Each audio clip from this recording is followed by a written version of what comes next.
Assalamualaikum dan salam sejahtera. Selamat datang di Padang Ngamuak Channel, ruang informasi dan opini masyarakat Sumatera Barat.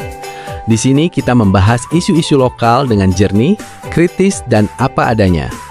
Jangan lupa untuk subscribe agar tidak ketinggalan kabar terbaru dari ranah Minang. Speed bump atau polisi tidur di Jalan Sudirman Bukit Tinggi bikin heboh. Apakah benar sesuai aturan atau justru membahayakan pengguna jalan? Mari kita kupas tuntas kontroversi ini, lengkap dengan reaksi warga, dasar hukum, spesifikasi resmi, hingga tanggapan pemerintah. Speed bump adalah alat pembatas kecepatan berupa gundukan di jalan. Tujuannya sederhana, menekan laju kendaraan agar lebih aman, terutama di area rawan kecelakaan.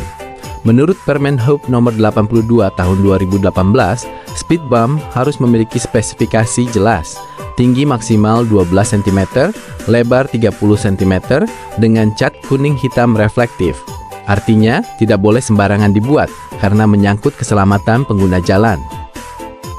Diketahui bahwa speed bump di Jalan Sudirman Bukit Tinggi ini dipasang pada 20 Januari tahun 2026. Lokasinya tepat di depan Polresta Bukit Tinggi dan SMA Negeri 2 Bukit Tinggi. Pemasangan dilakukan oleh pihak Polresta Bukit Tinggi bekerjasama dengan Dinas Perhubungan Kota Bukit Tinggi. Tujuannya adalah untuk menekan angka kecelakaan yang sering terjadi di kawasan tersebut, terutama karena dekat dengan sekolah dan rumah sakit. Diketahui juga bahwa Jalan Sudirman adalah jalur protokol utama, ramai setiap hari oleh kendaraan pribadi, angkot, hingga akses menuju rumah sakit.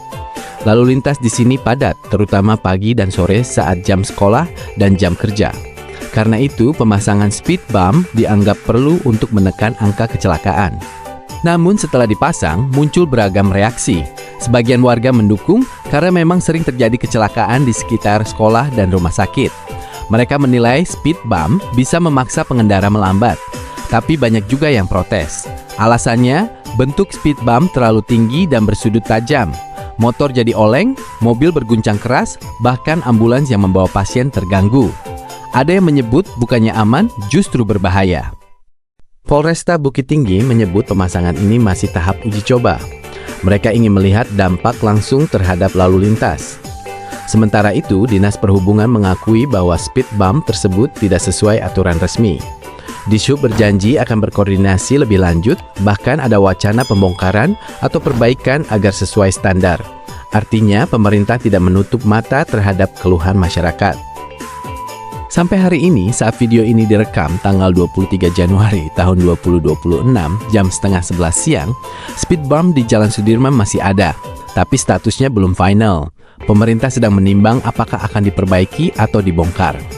Kondisi lalu lintas memang jadi lebih lambat, tapi di jam sibuk kadang menimbulkan kemacetan lokal.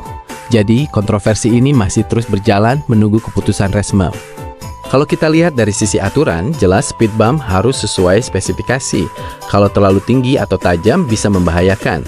Tapi kalau dibuat sesuai standar, speed bump bisa sangat efektif menekan kecelakaan.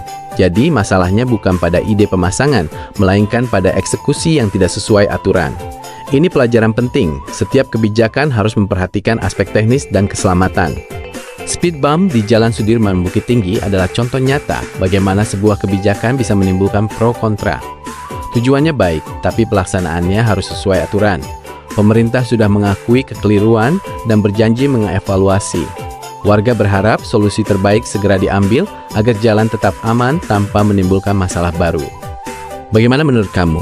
Apakah speed bump di Jalan Sudirman ini layak dipertahankan atau harus dibongkar? Tulis pendapatmu di kolom komentar.